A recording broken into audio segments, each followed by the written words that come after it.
उत्तर प्रदेश की योगी सरकार में कैबिनेट मंत्री जयवीर सिंह जी हमारे साथ मौजूद हैं, उनसे बात करेंगे।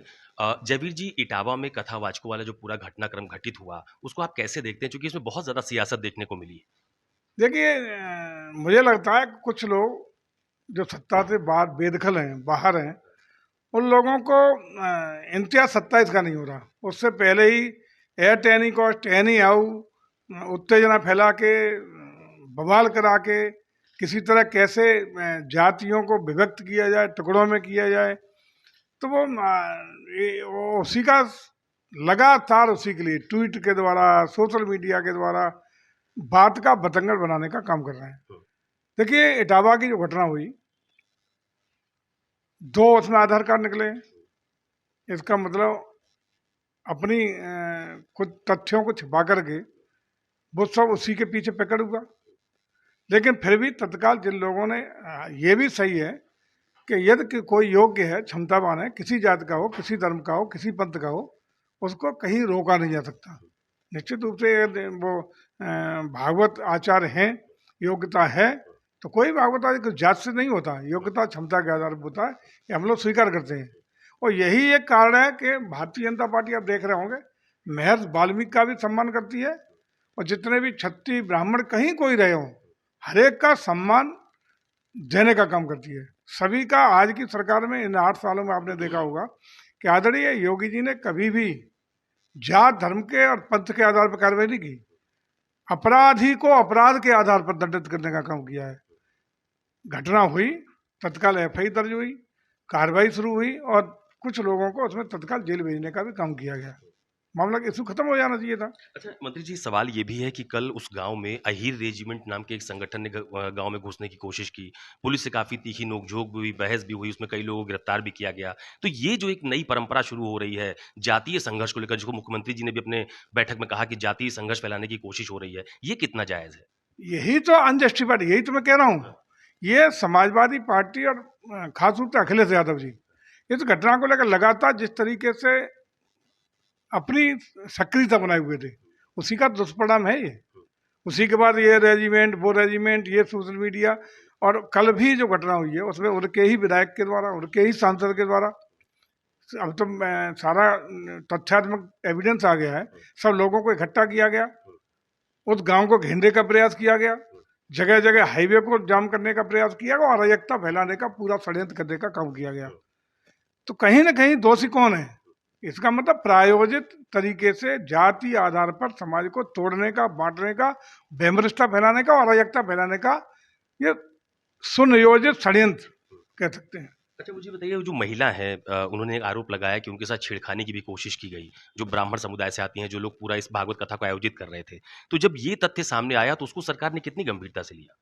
देखिए, जो भी तथ्य आए हैं उसमें कार्रवाई हो रही है, विवेचना हो रही है, पूरी टीम गहराई से परीक्षण कर रही है हर बिंदु का। जो दोषी पाए जा रहा है तत्काल जेल भेजने का काम हो रहा है।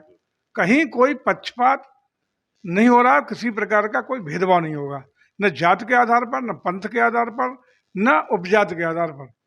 जो जितना दोषी होगा निश्चित रूप से सरकार कार्रवाई करेगी। पुलिस पूरी तरह, प्रशासन पूरी तरह सक्रिय अपनी कार्रवाई में जुटा, विवेचना में जुटा है, और तथ्य जुटाने के लिए पूरी तरह सक्रियता के साथ सरकार के देख रेख में प्रशासन अपना काम कर रहा है। अच्छा, अखिलेश यादव ने जब ये घटनाक्रम घटित हुआ तो उन्होंने बाकायदा लखनऊ में एक प्रेस कॉन्फ्रेंस की थी और ये आरोप लगाया कि जो कथा सुन सकता है वो कथा सुना भी सकता है।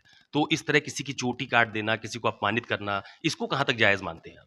निश्चित रूप से कहाँ हम जायज मान रहे हैं? यदि कोई भी योग्य है, शुरू में कह रहा हूँ, यदि योग्य है, कथावाचक है, भागवत आचार्य है, तो जात के आधार पर नहीं, योग्यता के आधार पर सम्मान मिलना ही चाहिए। लेकिन तथ्यों की बिना जानकारी के, तथ्य क्या थे उस घटना के पीछे, ये जानकारी अखिलेश जी को कर लेनी चाहिए थी कि वास्तविकता क्या है। जैसा आप बता रहे हैं कि चाल चरित्र का आरोप लगा, दो आधार कार्ड के आधार पर जात बदलने का आरोप लगा। इन चीज़ों का भी तो परीक्षण हो जाना चाहिए था। उसके बाद अखिलेश जी गंभीर बड़ी पार्टी के नेता हैं, उनको उन तथ्यों का आधार पर बयानबाजी करनी चाहिए थी और एक्शन लेना चाहिए था। लेकिन बिना तथ्यों का परीक्षण किए, बिना वास्तविकताओं को जाने, बिना किसी निष्कर्ष पर पहुंचे, सीधी घटना सुनी, उसी के आधार पर उन्होंने बयानबाजी शुरू कर दी। उसी का दुष्परिणाम कल आपको देखने को मिला है। और ये इंगित करता है कि ये एक गांव की घटना नहीं है, जिस तरह के मीडिया के द्वारा पूरे देश में बिहार तक पहुंची, हाँ। बिहार का तेजस्वी के बयान शुरू हो गया, जी। पूरे देश में जाति आधार पर वैमनस्यता फैलाने का काम, वैमनस्यता फैलाने का सुनियोजित षड्यंत्र करने का काम, ये सब मैं समझता हूँ न जनता बर्दाश्त करेगी और न उत्तर प्रदेश सरकार ऐसे षड्यंत्रों को सफल होने देगी। अच्छा, अब तो मुकदमा दोनों तरफ से लिख गया। पहले जो कथावाचक थे उनकी तरफ से मुकदमा लिखाया गया, उसमें भी गिरफ्तारी हो गई। कल जो दूसरा समुदाय था उसकी तरफ से भी मुकदमा पंजीकृत कर लिया गया है कथावाचकों के खिलाफ। तो अब सरकार को क्या इनपुट है उस जगह का, क्या स्थिति है? देखिए, कल विवेचना के कार्रवाई आगे बढ़ रही थी, उसी बीच में ये बड़ी घटना कल हो गई। प्रशासन उसमें जुट गया, पुलिस की गाड़ियां तोड़ी गई, पुलिस पर हमले हुए, रास्ता ब्लॉक किए गए, कल अराजकता की स्थिति पैदा करने का प्रयास किया गया। थोड़ी राहत तो मिले, विवेचना का काम आगे बढ़े, जो भी निष्कर्ष आएगा, जो बिंदु होंगे, अपराधी को अपराधी की तरह ट्रीट किया जाएगा, जो भी अपराध करेगा बख्शा नहीं जाएगा, सरकार कड़ाई से निपटेगी। लेकिन जिस तरीके का जंगल राज 2012 से 17 तक अखिलेश जी के राज में रहा हुआ है, आज उन्हें पेट में दर्द दिया कि 8 साल में कोई दंगा क्यों नहीं हुआ।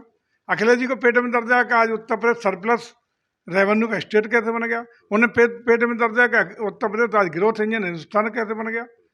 तो इसका कोई निदान हम पे नहीं है, इसका निदान जनता, लोकतंत्र है, लोकतंत्र में जो जनता को प्रिय होगा उसको सरकार बनाने का अवसर देगा, प्रदेश चलाने का अवसर देगा।